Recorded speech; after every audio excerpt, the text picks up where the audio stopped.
You're beautiful, you're fierce and strong. Don't let those haters do you wrong.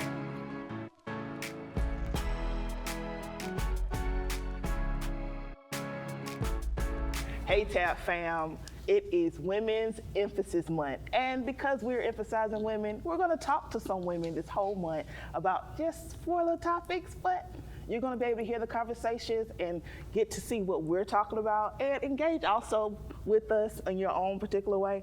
But this Sunday, we're excited because we have 4 dynamic ladies that we're going to be talking to, and we're going to be talking to them the whole month. But I just love it, and I'm excited they accepted the invitation to come and talk to me today. And so let me introduce them, and then we're going to get right into our first topic on today, but let me introduce these wonderful women to you. So to my left, I have Christine Crawford and Sharon Dukes, love them. And then on my right, I have Alicia Rogers and Savannah Pramos. And so these women represent several demographics in life, type of lifestyles, and so I wanted to make sure we had a lot of voices to these conversations. So today, our focus is going to be managing relationships.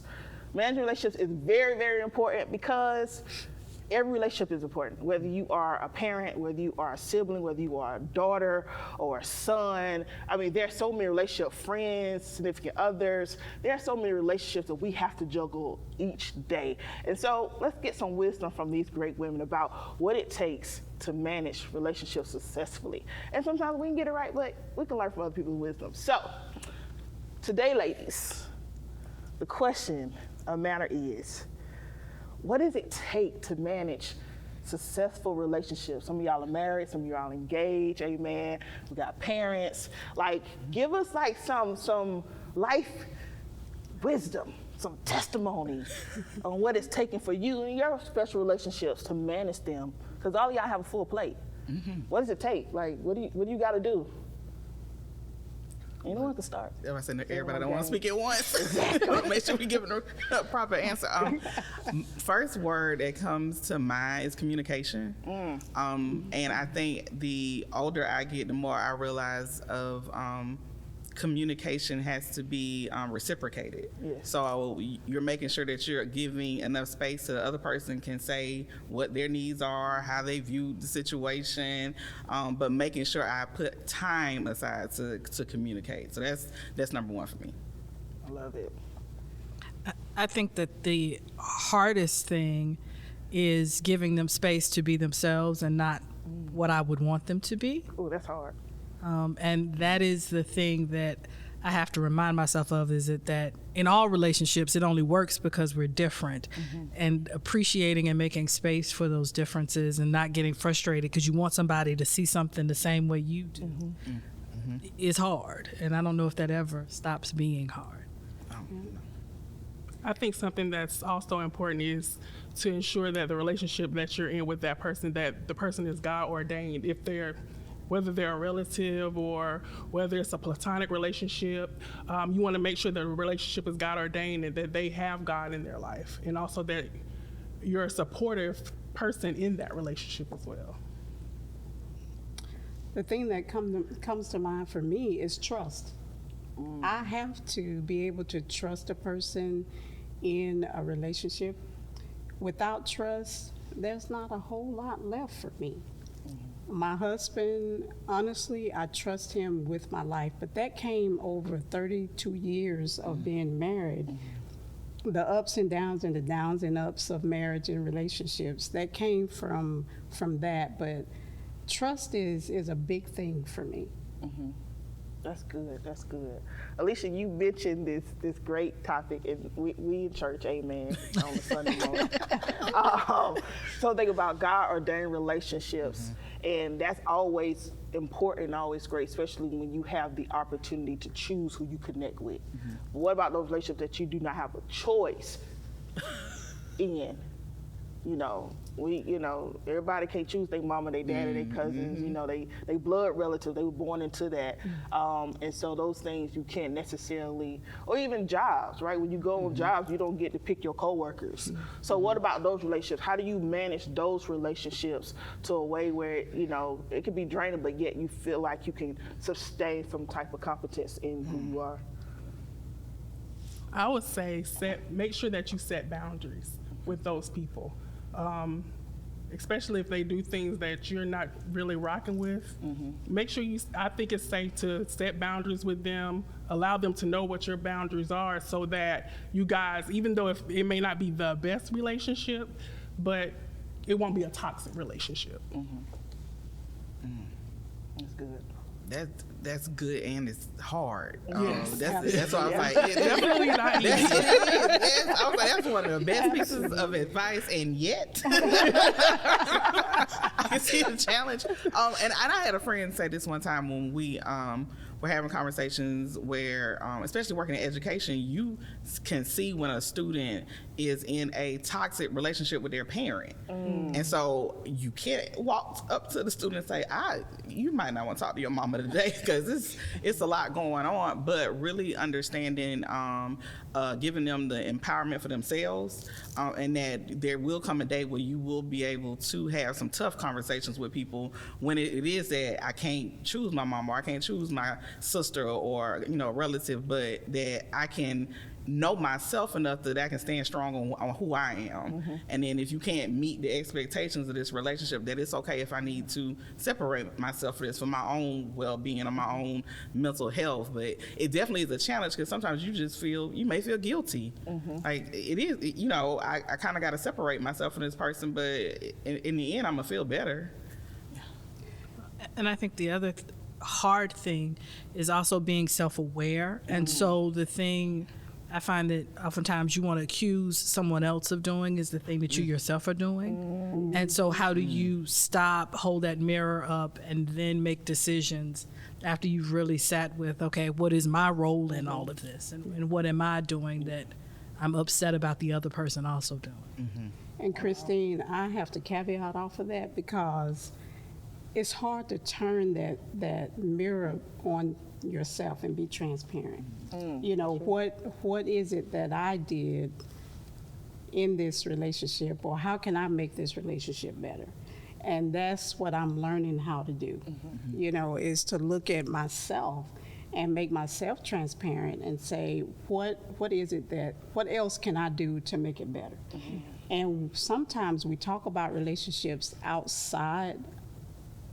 the outside in a work environment, but there are some relationships in church, that we, you wonder, you want to say, well, when I come to church, it's going to be easy and, I'm going to have a good Sunday, a good day. But sometimes you can run into some relationships in church, that would test you. That would test you. And the way that I get around that is to just continue to think that, Savannah, who are you doing it for? God is in the center. I'm doing it unto God. I'm not doing it unto man. No man. I'm doing it unto God. This is what God will have me do. And that usually allows me to get through that relationship. That's good. Concern. Yeah. That's real good because church life be like that. With relationships and everything. We love everyone, amen, that comes to the house of the Lord. Amen. But everyone don't act like they want to be loved. But I was going to say, but I think if you can lead and manage relationships in church, then you can kill it everywhere else. Absolutely. Like That's it true. is. Absolutely. Church is the proving ground. It is. It so is. And I think, it's funny because I think we put a high expectation on relationships at church. My expectation sometimes at work, this is going to be some foolishness. Like I already know. It's a job. It's 9 to 5. My mama come home angry, so I'm supposed to come home angry now, as an adult. But at church, you already put an expectation that everything's going to be wonderful. It's going to be this magical experience. So when it's not, that's probably what makes it the hardest to adjust and say, okay, now how do I manage and sit with that I didn't have a good moment with somebody or I didn't have a good interaction with someone when my expectation is, it's unicorns and rainbows and just love and everything when I enter the church, but not recognizing like it's people, like they're people too. Absolutely. Well, in church though, you feel like you have permission to judge. Right? All right. Okay. She went down. Yes, ma'am. And so, but that's also then probably what I think I know I do in my intimate relationships very quickly as well, right? So I never thought about it, but maybe that's why church is so chaotic, is because I feel like I have permission to judge, and in my most judgy self, the way I also may be at home, right? That is so true. No, that's good. That is good. Yes. It's crazy that you say that, because even with dating, I've learned a lot about myself, because I was like, oh my God, did I just judge him, or am I being bossy? And I had to sit back and look at myself, and like Miss Savannah said, and be transparent. I was like, girl, you need to chill. So I definitely agree with that. Yeah. It's You learn a lot definitely about easier. yourself too. Yes. Yeah, I think every relationship we have mirrors internally what we have going on. Absolutely. Because of the fact, just because who we are, we attract those things around us that we already have. And so it just becomes one of those things that when something is opposite or really different, it stands out real easy, right? But, you know, judging is what we do. It is. It's human. I mean it right, but it's human. You know, we have to pull ourselves in, put that mirror to our face and be like, "Child, get your life together." Keep it moving. That's really, really good. So, in your experiences, could you name like one relationship in your lifetime that has been very life-giving to you, and why was it life-giving? I would have to say it's being married to my husband, because we come from different walks of life, different mindsets. So I have to give him permission to think how he thinks. He calls me country because I'm from Alabama and he's from Florida, and I will continue to be a country girl, you know. So, but being married to my husband, he has allowed me to dig into depths that I didn't know I had. You know, just allowing him to be who he is, him allowing me to be who I am. And I have learned a lot being married to my husband. Seriously, I have.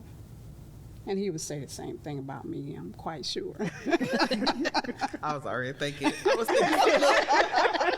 was thinking somebody different. When you asked the question, I said, "Oh Lord, my husband gonna see this," and she. I need to go with husband. I love you. That's what I was saying. Yeah. But I will say, like, I do think my relationship with my husband is one of them. We met each other in high school. So this is somebody who's seen me grow from 17 to now. So it's a lot. But what I really reflect on the words you said of life-giving is my college friends. Like, college was so transformational for me. That was such that time where I really don't know myself. You think you do. You're an adult, you know. I'm grown. I'm not in my parents' house anymore. I don't pay any bills, but in my mind, I'm an adult. And when you realize you're not, sometimes those relationships you built at that time was so foundational. Like, when I really started to understand friendships. When you don't have money and somebody's going to, you know, you can hop in the car with me to go to Wendy's and we're going to split this meal together. Or, you know, I recognize you going through a hardship and that friend steps in. And I don't think we got the opportunity to really ground into those kind of things when we were in high school. So now having a college friend that really knows you and it can help and minister you as you get older is just it's been a blessing. It's definitely been a blessing. Not to say that my relationship with my husband is not, you know, at the top, but he in the mix with him. I got you. I would have to say my most essential was my mother, of course, but also my sisters. I was raised in a single parent home. My mom raised us. And my sisters, just with us being raised, one of my sisters, she's deceased. She was very sickly throughout life. But no matter what, I don't care how sick she was, she pushed through any obstacle. And I can say the same thing for my older sister. she's very successful in her career, and no matter what came her way in the career that she's in engineering, she was always the first black, and no matter what anybody tried to do to deter her from her journey, she did it anyway. She pushed through. She never gave up. She didn't let anything get her down. And to watch both of them, even though their journeys were totally different, they were doing the same thing. They persevered, and to watch them as older sisters, I think they prepared me for life and for what my journey would be. So I would have to say my sisters. Are you the youngest? I'm the youngest. Oh, yes. The youngest and the cutest. Oh yeah, youngest and cutest. Love that. Okay, remember they might see this. Right, it'll be like, oh, what you trying to say? Christine. So I think you all have covered a lot of the folks that I would say, but I would reference Dr. Alicia Britt Cholet. So I did a spiritual mentorship. And so that was a relationship that I was free to share my questions about God with somebody. And that helped frame so much of my life, and I think gave me a fearlessness going forward, and helped me to grow in my spirituality by not being so overly churchy and spiritual that I couldn't question or own up to, like, I'm really wrestling with this, and this is a person I probably shouldn't talk to because I'm gonna do some things I shouldn't. And so, and then to have someone that I respected and had sought out as a spiritual mentor to then say, no, that's everybody. Like, that's not right. And this is how I've handled it personally. And so just the confidence to grow in that space. And for me, I am a lover of questions. And so growing up in the Black church, a lot of times things become idols. Like the Bible itself can become an idol physically, and everybody has, traditions around what you do and don't do, and you don't throw this in the trash, and you don't. And so to have a space to ask and really think about those things and have somebody say it's okay Absolutely. was transformational. Yeah.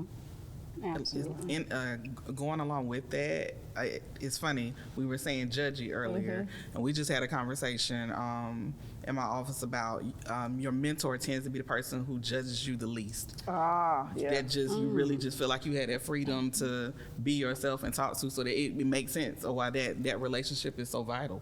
No, they're always good. They always say, whether it's career or even just life, just make sure you have someone that you aspire, or someone that you can always, someone that give you the goods and you take it. Right? So always have that one person. Or if you're lucky to get more than one, that's always a blessing too. But it's always good to have some type of mentor, someone that you can look up to, aspire to be like, because they do set a model or mold for you. So it's always good. All right, TAF family, we have neared the end of this conversation about this topic on managing relationships. So continue the conversation amongst your friends, amongst your girlfriends, amongst your boys. Boys talk too. Y'all talk. Yes, Y'all absolutely. talk. Have a conversation. Amen. About what it means to manage relationships. Relationships are important because they filtrate everything that we do, whether you're at work, whether you are at church, whether you are at home. Unless you're at home by yourself, even that, a relationship with yourself, amen. So relationships with people are essential. So gain the wisdom that the ladies have shared today, and we will see you next Sunday.